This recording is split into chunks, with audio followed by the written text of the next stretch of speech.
Hola there bubblies! Welcome to Don Bell Things. So narito ang update natin patungkol kina Donnie at Bel Mayano.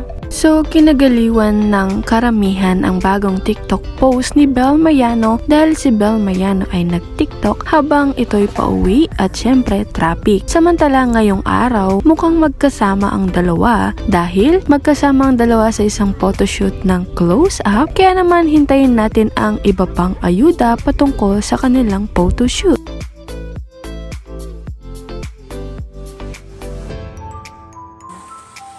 Siyempre, alaga ko yun. At saka parang, siyempre, parang halos 24/7 kaming magkasama. Tapos, di ba? Nasasaktan din kasi ako minsan. Kaya, minsan din patula din ako minsan. Tula din ako minsan.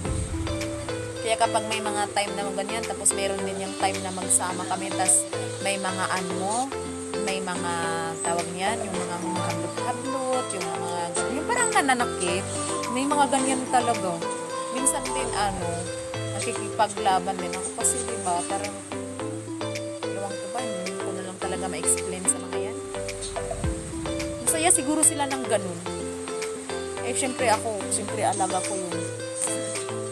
Nasasaktan talaga ako pag mga ganyan, yung mga bash ng ganyan, hindi naman nila alam ang totoo, hindi naman nila alam mga nangyari. Tapos kung makapag-bash, kung makapagsabi, kala mo sila yung nag-aalaga, sila yung nakakaalam.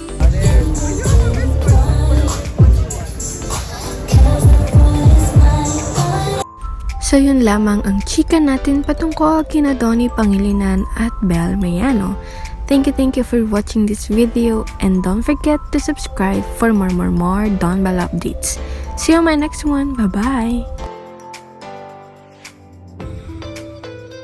Always together, near and far, close together everywhere. I will be with you every day. Say you love me together, never